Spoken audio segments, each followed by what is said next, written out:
அல்லாஹ்வுடைய பரக்கத்தே அதுதான். நிறைய பேருக்கு தெரியறதே இல்லை. வாங்க இங்க வாங்க அப்படின்னு சொல்லணும். இப்படி தள்ளக்கூடாது. என்ன செய்யக்கூடாது? கொடுக்கணும், இடம் கொடுக்கணும். வாங்க நம்ம தஃபஸ்ஸஹு ஃபில் மஜாலிஸி ஃபஃப்ஸஹு யஃப்ஸஹுல்லாஹு லக்கும். உங்களுடைய இடத்துல நீங்கள் ஒதுங்கி பிறருக்கு இடம் கொடுங்கள். நீங்கள் இடைவெளி கொடுத்து இடம் கொடுக்கும் பொழுது உங்களுக்கு இறைவன் இடைவெளி கொடுத்து இடம் கொடுத்து கொண்டே இருக்கிறார். துன்யாவுல இடம்னா நீங்க நினைக்கிற மாதிரி நிலம் மட்டும் இல்ல, வீடு கட்டுறது இடம் மட்டும் இல்ல.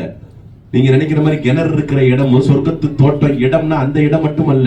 மன்சிலத், அந்தஸ்து, பதவி, கௌரவம், நம்மளுடைய தரஜா. சில தரஜாக்கள் இருக்கும் சாலிஹீன்களோட இருப்போம் அந்தஸ்துகள். சில தரஜா இருக்கும் முத்தகீன்களோட இருப்போம். சில தரஜா இருக்கும் சுஹதாக்களோடு இருப்போம். சில தரஜா இருக்கும் அம்பியாக்களோடு இருப்போம். சுப்ஹானல்லாஹ். சில தரஜா இருக்கும் அல்லாஹ்வுடைய அரிசிக்கு கீழே இருப்போம். இன்ஷா அல்லாஹ். தரஜா ரொம்ப முக்கியம். மன்சிலத், அதுக்கு பேர் தான் அராஃப் அப்படின்னு சொல்லுவாங்க. பேசினா பேசிக்கொண்டே போகலாம்.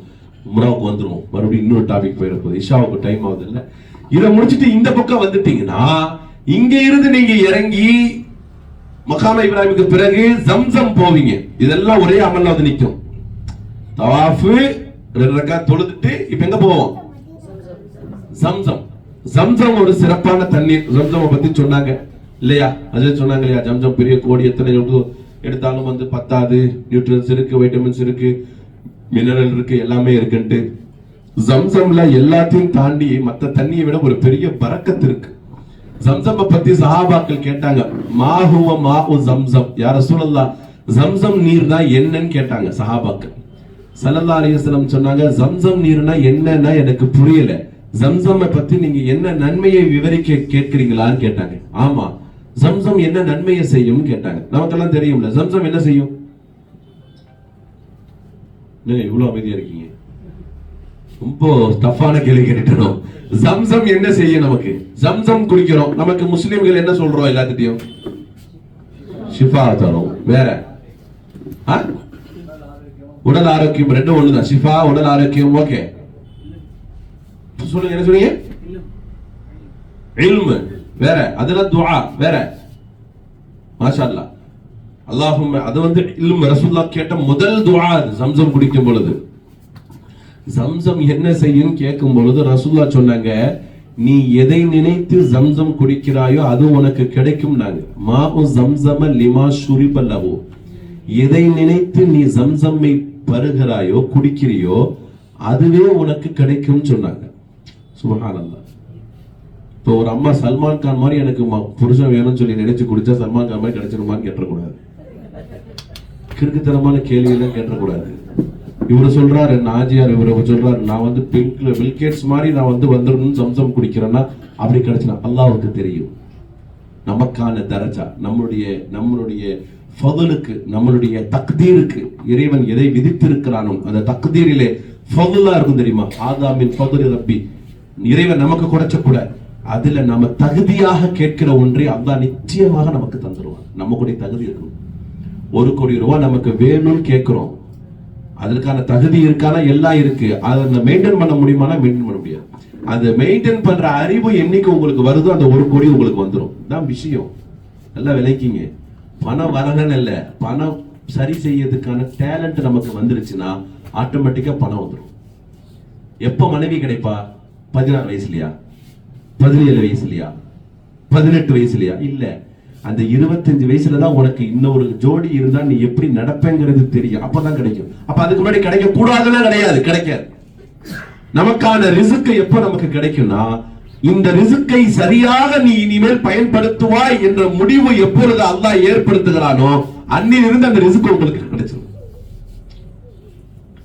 புரியுதா நான் சொல்றது உங்களுக்கு? அப்படித்தான் அல்லாஹ் நமக்கு குழந்தையை கொடுத்தான், அப்படித்தான் அல்லாஹ் நமக்கு ஆரோக்கியத்தை கொடுக்கிறான், அப்படித்தான் அல்லாஹ் நமக்கு சில நியமத்துகளை, சில மனிதர்களை நமக்கு தருகிறார். அதனால நீங்க கேட்க வேண்டிய ஜம்சம்ல எல்லாம் கேட்கலாம், எல்லாம் கேட்கலாம். ஹஜ்ஜ கேளுங்க. ஜம்சம் குடிக்கும் போது ஹஜ்ஜு தாயா அல்லாஹ் கேளுங்க.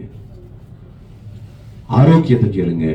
நம்மளுடைய அன்பு சகோதர சகோதரிகள் யாராவது குழந்தை பாக்கியம் இல்லாமல் இருப்பாங்க இல்லையா, நீங்க குடிக்கும் போது அவங்களுக்கு கேளுங்க, அல்லாஹ் அவங்களுக்கு குழந்தை பாக்கியம் தருவான். அவ்வளவு ட்ரீட்மெண்ட் இருக்கு ஜம்சம்ல. அதனாலதான் ஜம்சம் மட்டும் மற்ற தண்ணி மாதிரி டேஸ்டா இருக்காது. இமாம் கஸாலி ரஹ்மஹுல்லாஹ் சொல்லுவாங்க, ஏன் ஜம்சம் டேஸ்டா இல்லைன்னு சொன்னா முஸ்லிம்கள் மட்டுமே பருகுவார்கள் என்பதற்காக டேஸ்ட் இல்லை. ஏன்னா முஸ்லிம்கள் மட்டும்தான் டேஸ்டுக்காக ஜம்சம குடிக்க மாட்டாங்க, இபாதத்துக்காக ஜம்சம குடிப்பாங்க. சுப்ஹானல்லாஹ். நம்ம எதுக்காக குடிக்கிறோம் ஜம்சம? சோ நீங்க அங்க எப்பவுமே இன்ஷா அல்லாஹ் என்ன செய்யுங்க, இபாதத்தோட இருங்க. இபாதத்து ஜம்சமே குடிங்க, மத தண்ணி எடுக்காதீங்க. போறீங்களா, ஒரு 5 லிட்டர் வரும்போது எடுத்துருவாங்க. சொல்லுவாங்க போகும்போது, உங்களுக்கு சலாம் பாய் தானே வராங்க சொல்லி கொடுப்பாங்க. இன்ஷா அல்லாஹ் ஜம்சமே யூஸ் பண்ணுங்க. பெரும்பாலும் இஸ்ராஃப் பண்ணாதீங்க. அதை எடுத்து காலில் ஊத்துறது, அதை எடுத்து தலையில ஊத்துறது, அதை எடுத்து இதுல வைக்கிறது. குடிங்க. ஒரு தண்ணி எதுக்கோ அதுக்கு செய்யுங்க. பரக்கத்துக்கு லைட்டா வைக்கலாம், அதை எடுத்து ஊத்திக்கிட்டு அதை எடுத்து ஒளி செஞ்சுக்கிட்டு ஒது கரெக்ட் தான். ஆனா ஜம்சம்ல தான் செய்யணும்னு கிடையாது. தண்ணி இஸ்ராஃப் பண்ணாம வச்சுக்கணும். வீட்டுல இருந்தாலும் இதுல இருந்தாலும் ஒரு சொட்டு கூட இஸ்ராஃப் பண்ணாம தண்ணீரை நீங்க பாதுகாத்துக்கணும். எந்த இல்லத்தில் தண்ணீர் இஸ்ராஃப் இல்லையோ, எந்த இல்லத்தில் தண்ணீருடைய வீண் விரயம் கம்மியா இருக்கோ அந்த இல்லத்துல பரக்கத் அதிகமா இருக்கும். நாங்க சொல்றது புரியுதா? தர்மத்திலே ரொம்ப சிறந்த தர்மம் எது தெரியுமா? கோடி அல்ல. இஸ்லாம் ஷரியத்துல, இஸ்லாத்துல நீங்க ஒரு ஆளுக்கு தர்மம் செய்யனா இந்த பொருளை செய்யுங்க, இதுதான் பெரிய தர்மம் அப்படின்னு இஸ்லாத்துல சொன்னது எது தெரியுமா? தண்ணீரை தான் சொல்லிச்சு இஸ்லாம். தண்ணீரை தான் சொல்லிச்சு. ஏன்னா ஒரு நாள் வரும், பெட்ரோல் கிடைச்சிரும், டீசல் கிடைச்சிரும், ஆயில் கிடைச்சிரும், தங்கம் கிடைச்சிரும், எல்லாம் கிடைச்சிரும். என்ன கிடைக்காது? ரசூலுல்லாஹ் சொன்ன வார்த்தை இது. சாதிக்குல் அமீன் கண்மணி ரசூலுல்லாஹி ஸல்லல்லாஹு அலைஹி வஸல்லம் சொன்ன வார்த்தை. அதனால வீடா இருக்கட்டும், பள்ளியா இருக்கட்டும், மக்கா ஹரமா இருக்கட்டும், எதை இஸ்ராஃப் பண்ணக்கூடாது. இஸ்ராஃப் பண்ணாதீங்க. இன்ஷா அல்லாஹ் தலையில தண்ணி ஊத்துக்க, பின்னாடி முதுகுல தண்ணி ஊத்தி என்ன பிரயோஜனம்? சென்னையில இப்படி எடுத்து எடுத்து குளிக்கிறான். இந்த யானை தலையை தண்ணி ஊத்தி விடுவேன். சவர் இருந்தா பிரச்சனை இல்லை, எடுத்து ஊத்தலாம். ஃபுல்லா வேஸ்ட், இஸ்ராஃப். யாருக்கும் டைம் இல்ல, குளிக்க டைம் இல்ல, பல்தைக்க டைம் இல்ல, வந்து போ டைம் இல்ல, ஆபீஸ் போ டைம் இல்ல. அப்ப எதுக்கு தான் டைம் இருக்கு நமக்கு? இப்ப எதுக்கு தான் டைம் இருக்கு? தூங்க மட்டும்தான் டைம் இருக்கு. தூங்கினா மட்டும்தான் இவங்க அதை விட்டு தோணும். சில இடங்கள்ல சில பெண்மணிகள் தூங்குறது கூட டைம் இல்லை. பாவம், அல்லாஹ் அவங்கள பாதுகாப்பானாக. தூங்க விடுறது இல்ல. ஒரு பக்கம் மாமியார் பாடாப்படுத்துறான், ஒரு பக்கம் பார்த்தா மாப்பிள்ளை பாடாப்படுத்துறான். இவங்க 2 பேரும் போயிடுச்சுன்னா புள்ள அவன் அதுக்கு மேல பாடாப்படுத்துறான். ஆரோக்கியம் ரொம்ப முக்கியம் இல்லையா? ஹரம்ல நீங்க அங்க ஆரோக்கியமா இருக்கணும். வெறும் இபாதத்து மட்டுமே செஞ்சுட்டு முக்தி ஆயிடக்கூடாது, கொஞ்சம் ரெஸ்ட் எடுக்கணும். இந்த ஜம்சம் தண்ணி குடிக்கும் பொழுது நீங்க நியத் வைக்கிறீங்க. அதுல ரொம்ப ஃபர்ஸ்ட் ஓதக்கூடிய முக்கியமான துஆ, அல்லாஹும்ம இன்னி அஸ்அலுக இல்மன் நாஃபிஆ வ அமலன் முத்தகப்பலா.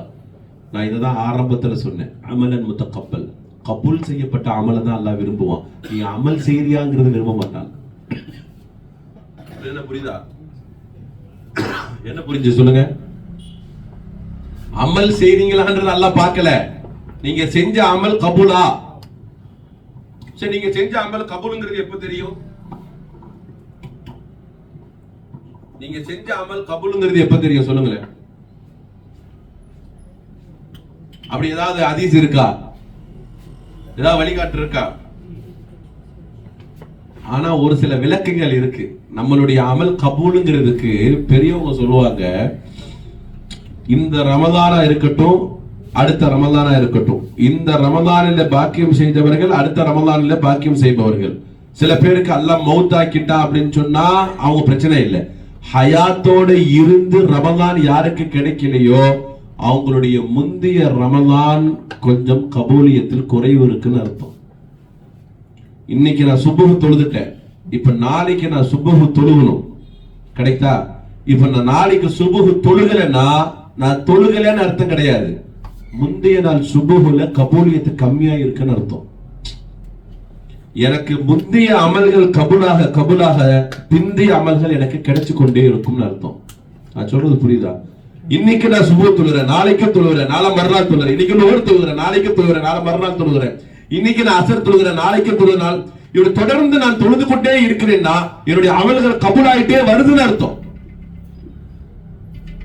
என்னுடைய அமல்கள் கபூலாயிட்டு வருதே இருக்குன்னு அர்த்தம். அதனால இந்த அமல்கள் விஷயத்துல நீங்க எவ்வளவுக்கு எவ்வளவு உங்களால பாதுகாப்பா நிரந்தரமா இருக்க முடியுமோ இதுதான் கபூலியத்துக்கு அளவு.